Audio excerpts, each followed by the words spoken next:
Hello, this is Lee Anthony Davis here, returning with another of my live stream watch-alongs. Obviously, this is to do with the 60th anniversary. It's part 2 of Planet of the Spiders, my choice of adventure for this anniversary. Right, I've already done part 1. Now I'm moving on to part 2. So let's get on with it. I'll talk you along as the episode gradually appears. Right, as soon as the music goes, I will turn it down and describe what's going on. So, as you can see, the usual kaleidoscope opening with John Pertwee. The insignia of Doctor Who, Planet of Spiders,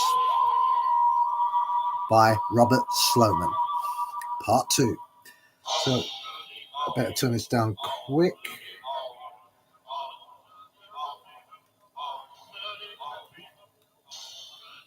There we go. Done it. Right, okay then, here we go. We're in the bit where the spider materializes on the Magdala, and Sarah Jane is looking at it with astonishment and terror. Mike Yates grabs her hand. The four of them get up, including Lupton and Barnes and Lands. Lands, I think, is shot by a bolt of lightning from the spider. Lupton is trying to say, go back, go back. And the spider played, the voice is Yasmin Churchman. Obviously, Yasmin Churchman was in Doctor Who before, back in 1972, when she played the voice of Alpha Centauri. She was also the first ever person to be killed off in The Archers, because it was a popular radio program on Radio 2, if you remember. She was the very first person to be killed off. Her character was killed off. She died in a fire, I believe. So anyway, the spider jumps on Lupton's back and they have become one. And so the idea is the spider is looking for something and he's going to use Lupton to get it.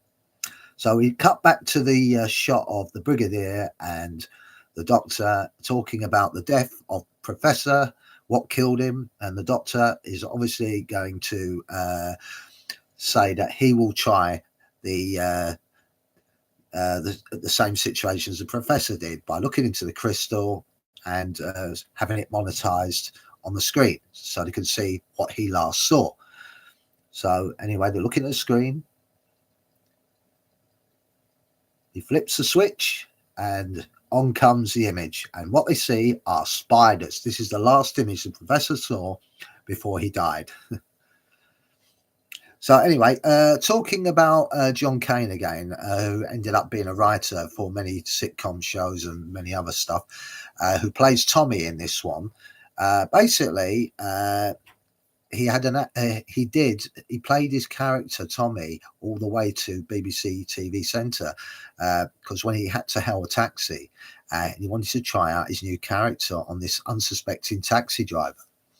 And he said, hello, sir, could you give me, I couldn't do his accent, but it was a sort of a Somerset accent, I think it was. He said, could you help me? I want to go to BBC, he says. And the taxi driver obliged, yeah, get in. So he gets a lift there and he starts talking to him. I'm going to see Doctor Who, you know. And the taxi driver's humouring and says, oh, yeah, are you? So anyway, they get to, and he carried on in character, John, and he tried to sort of kid him on that he was this sort of poor, sort of backward type of person. The taxi driver really believed it. So anyway, they got to the end of the road and they came to the BBC, and the taxi driver says, this is as far as I go. And he says, I want to see Doctor Who, I'm going to see Doctor Who. He says, you can't go in. And it got heated a bit, and the taxi driver says, you can't go in there. He says, is there anywhere else you want me to go? He says, I'm not even allowed in there. So anyway, John, out of character, put himself back into his own sort of person and said, it's all right, my name's John Cain, I'm going into the BBC because I'm playing a character in Doctor Who. And the taxi driver just stood there with his mouth open like that, and it heated. It got the taxi driver exploded. It's like, what the hell do you think you're playing? This is true. It actually happened. I might not have told the story very well, but that is true. It happened. So John, being John, gets out and walks through the gates and goes up BBC TV Centre to. Anyway, the rest is history. But he actually fooled the character, the taxi driver. So obviously the viewer would obviously think it was a real person as well when he played it in character in the actual adventure. Anyway, moving on quickly, we got Lupton trying to calm Barnes down, saying, "What was that thing that jumped on your back?" He says, "It's nothing, it's nothing." He says, "Can you feel it?" He says, "Yes, I can." He says, "Well, we are one."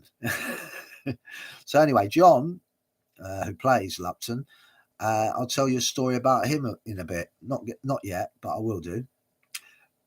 Anyway, the spider, the voice of the spider, as I said, is played by Yasmin Churchman, and she's talking to him now, and she's looking for something, a blue crystal, and John Lupton sort of visualizes it and sees it. But where it is in the middle of Unit's HQ. John has started to look at the crystal, and he's gone into hypnotic mode. Unfortunately, the Brigadier thinks the worst of it and decides to call the medic, which is which is Harry Sullivan, who we don't see until Robot.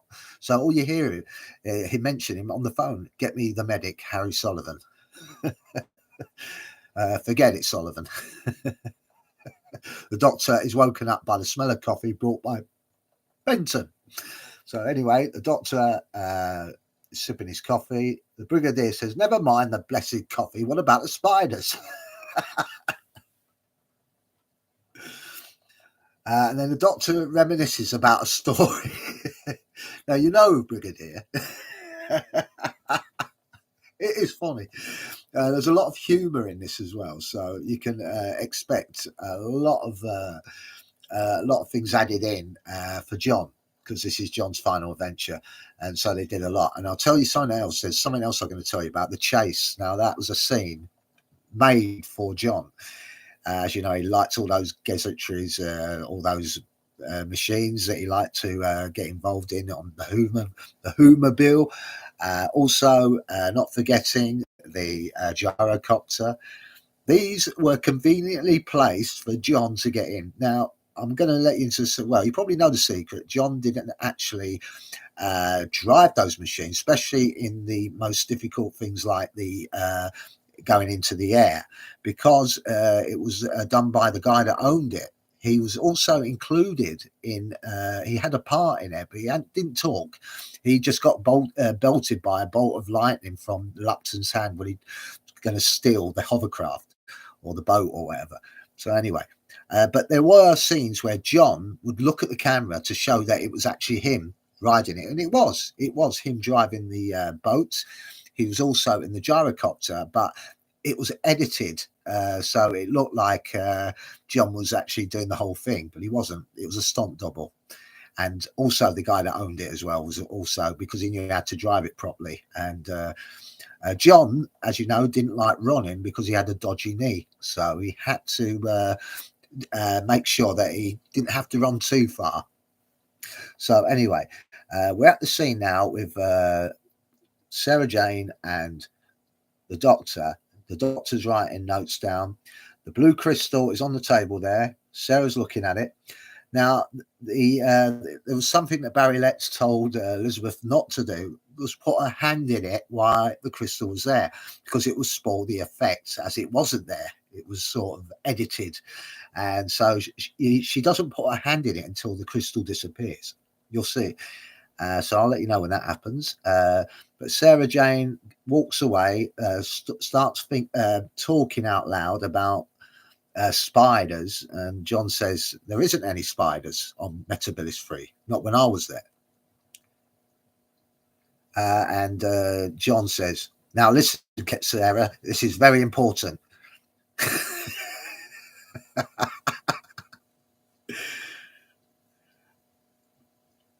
And then Sarah's just sort of, oh. Right, now, here we go. The Hoomobile. There's Lupton on the grounds of unit. He's walked in. He's got to show his pass. He hasn't got one. He says, "Oh yes, I've got a pass here," and pulls out his hand, and this bolt of lightning hits this stunt man. I think I forgot his name. His name's Pat something. He played Ice Warrior as well in the what's it called, the Monster Paladin. He's in this one. He's the one that gets bolted. So there we go. He pulls out his hand. Bang! A shot of lightning hits this stunt double. He goes down, and then he walks through the grounds of unit, and he's after the crystal, where the shot turns to the crystal now. Sarah and the Doctor are looking at it.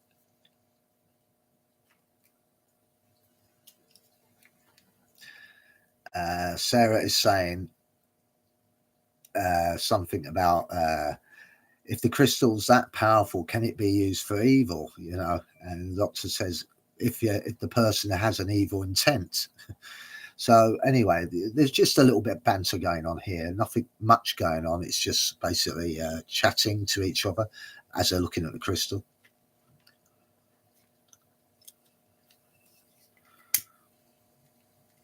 And then Sarah goes into one and says, if there were spiders on Metabilis 3, and the Doctor assures her that there wasn't any spiders, but there was, because it's obviously there are. We learn the story of how they got there in the first place. They're actually spiders from this planet that got on a spaceship or something from settlers before, a long time ago, and they got bigger and bigger and cleverer, something like that. Right, okay. Lupton's outside the door where the Doctor and Sarah are talking. The blue crystal is noticed by Lupton. The spider says, "Concentrate. That is the crystal we're looking for." So Lupton says, "Right. Concentrate. And then Sarah is looking at the crystal. And I remember the bit when I said Sarah doesn't put her hand in with the crystal.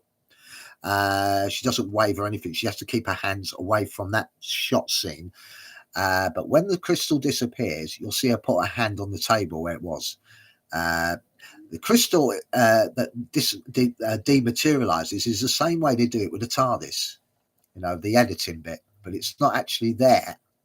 But it is, if you know what I mean. So the crystal's disappeared. Lupton has it in his hand, and then he makes a run. Now we get to the chase. This is so obvious that it's all set up. Now the point of this scene was for John. John was basically wanted all this to be included, and he did. Because this is his final adventure, obviously, and he wanted to have all the gizzardry and all the stuff, all the cars, all them. He wanted to be James Bond in this, and they gave him his wish. Lupton is being shot at by the Brigadier, but it doesn't do a very good job because he misses him. So Lupton gets into the Whomobile. I think it's called the Whomobile, and drives off. Now this is what I'm talking about. You get a lot of editing with John Pertwee actually look like he's driving the hovercraft, the gyrocopter, but he isn't. He's not. He's actually the owner of that is driving. You see John in it, but it's been edited out. So anyway, we've got a shot of the Whomobile, and John is riding side saddle on Bessie, and he tells them to follow up while John goes for the gyrocopter. Now John gets in it. Yes, he does. And you see a close-up of John.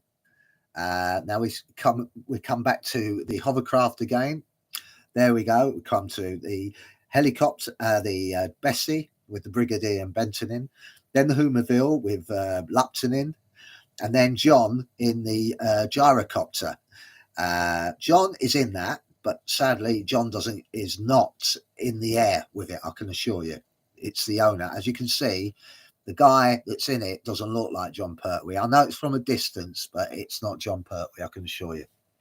It's the owner of the gyrocopter. So we have a frontal shot of the Bessie. As you can see, we're seeing John look like he's in the air, but he isn't. He's on the ground, but they're wobbling it around to make him look like he's in the air. It's a close-up shot, that's all. So what I was going to say was, what is the point of this scene? Because at the end of it, Lupton disappears off the boat, doesn't he? Because the spider says, concentrate, concentrate. So he dematerializes off the boat and he's not there. Why didn't he do that at the beginning when he got the crystal? Just dematerialize and go back to the monastery? Because the scene was for John Pertwee, all the chase and everything added in. But it's just a bit of fun, I suppose. This is what John wanted to do before he left the show. Because he couldn't get some of these machines into other adventures in the past. So this is the time they could do it. We've got a policeman standing by, drinking his coffee, talking, nothing happening here, Sarge, he says. Then suddenly a hovercraft goes flying past with an old croc, as he describes Bessie, and a gyrocopter going above him. In pursuit, Sarge, in pursuit.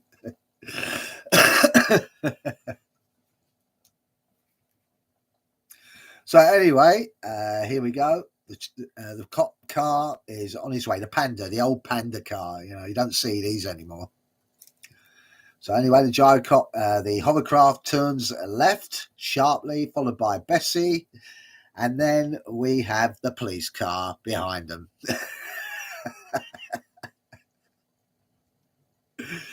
Oh, getting back to the point of what I was going to say, this will go on and on and on, this chase, until I think to the end of the episode. But I was going to make a point. John Durf, who plays Lupton, he was also the voice behind the boss in The Green Death. Now, before all that, he was actually in the 1950s a very established actor, a young actor. But unfortunately, when he got a part playing alongside James Mason. Now, unfortunately, James Mason, who's the star of the show, put it to the producer that John looked exactly like him and sounded like him, which he did. And sadly, the producer went to John and says, "I'm sorry, John, we can't use you because you resemble James Mason." He didn't want to be outshone, did he? So John didn't get the part. He had to be dropped. And John was very bitter about that, because he looks back on that with anger, knowing that destroyed his career, because he didn't get any parts after that for a long, long time. But eventually he did, but they were all like bit parts. But anyway, I'm going to come to that. What's the point of that? Well, I'll tell you. John, as Lupton, does this bit with the resentment, like saying, just picture this. Here's a story. I was Salesman of the Year. I'll get to that. I think that comes in episode 3. But that is what the point of that story was. It's about John's resentment. He was angry that his career was destroyed because he didn't get that part when he should have had it. Anyway, never mind. I'll get to that part in a minute. Right, we're up to the point of John and Elizabeth getting into the Whomobile. The Brigadier has just gone to him as well. He says, "You sure you're going to get this off the ground?" Because remember, this flies, doesn't it? But it's not really flying. It's still on the ground. It's just the editing they do, isn't it? But I mean, John had a license to drive this, believe it or not, and it held up the traffic. And the police says to John, "We love you as Doctor Who, but unfortunately, you hold up the traffic. Please don't do it again." That happened. That actually happened. But John loved his machines, didn't he? So anyway, he's in the air, apparently. But John does drive some of these machines, but he doesn't go in the air with the gyrocopter. He actually goes onto the hovercraft. He does drive that onto the sea and onto the land, but some areas he can't do it. So the owner takes over.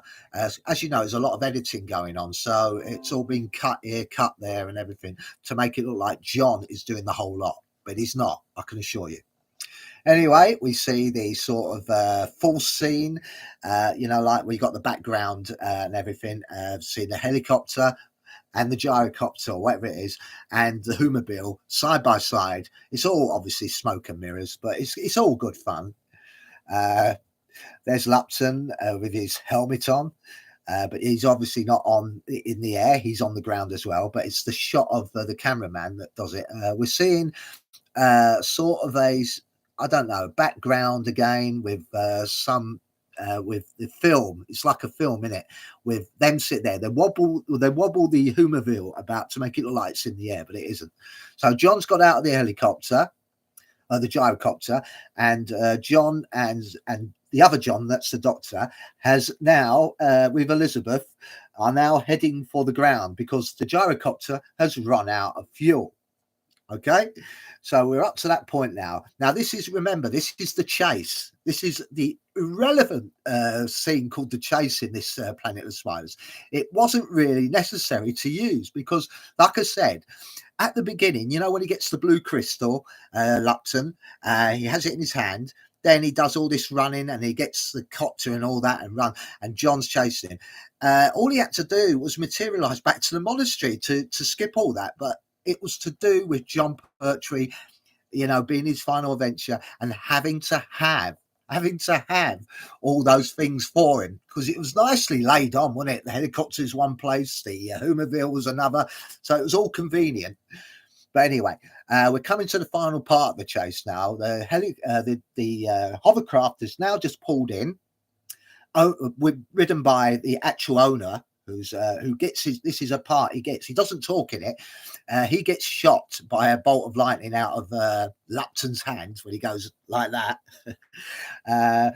Terry Walsh is in this. He plays a part as well. He plays one of the non-speaking parts. He gets thrown into the river, and he's obviously used because he does all the stunts and everything. I believe that when they were running on this beach, it was very slippery. It was all oily and dirty, and Elizabeth nearly lost her balance. And if she had fallen, that would have been the continuity gone up the smoke. So anyway, Terry Walsh has gone into the water, been shoved in there. John is making his way to a hovercraft now. Remember, this can go on the water and also on land. And we have a funny little scene there with another stuntman, Stuart Fell, who's dressed up as a tramp. Now, the hovercraft goes over him as he sits down like that, eating his sandwiches, and he lies down on the ground, and then this hovercraft goes right over him. And he just stands there in amazement as he gets up. But yeah, it's funny. So these are the humorous things they throw into the show, which is good. But anyway, this is the pointless bit where we see Lupton disappear, where John jumps onto the boat from the hovercraft. He pulls up alongside him, obviously, and then that is it, really. And that's the end of the second part of this adventure. It's just coming to it now. A few more shot scenes from different angles. John is actually in the hovercraft, as we see. Now, we're going over the land, but we see a different actor inside. Well, another stunt double, I think, another John Pertwee lookalike going over that. Maybe that was a bit difficult for John to do, so they got this guy to do it. So, but we got a front scene of John again. The editing is there. Lupton is there. Here we go. He's pulling up alongside Lupton now, and then it is basically, there he is. John is catching him up. As you can see, that's the actor, or a different John Pertwee lookalike in that hovercraft. He's going up the hill. It looked like it couldn't make it up. So I think they did that scene again, or they edited it out, some of it off. They're going on the grass now. This is where Stuart Fell is eating his sandwiches. He lays down onto the grass, and then here's the moment where the hovercraft goes over him, and he sort of sits up in amazement. As if it wasn't already staged. Anyway, here we go. The John Pertwee lookalike in the hovercraft drives over Stuart Fell. Right, we're back into the water again. I think that's that's we got a back shot of John Pertwee and a front shot, so so everyone could see that John is actually riding that hovercraft. He's actually driving it, and John is looking at the camera to make sure everyone knows it's him. Shot of Lupton, but this is the bit where I really thought was a sort of a bit cheesy. Lupton disappears. John's on the boat when he jumps onto it. He's about to do so now, and Lupton's disappeared. Now, this could have all been avoided, the chase, if Lupton had just the spider said, concentrate. And they could have been back in the monastery without all this. But anyway, this was for John's benefit. Anyway, it's all over now. That's the end of part 2. I'll be back with part three in I'll say about 10. Yeah, I'll return at 10:15 with part three of Planet of the Spiders. So I hope you've enjoyed that. If there's anybody watching, I don't mind. I had a couple of people watching earlier, so it's good. At least I've got somebody's interest. And I'll be back with the third part of Planet of the Spiders with another watch along live stream. So thank you for joining me. I appreciate it very much. I hope you join me for the one at 10:15, the third part on this day of Doctor Who's birthday, the 60th anniversary. Thanks for watching. Bye for now.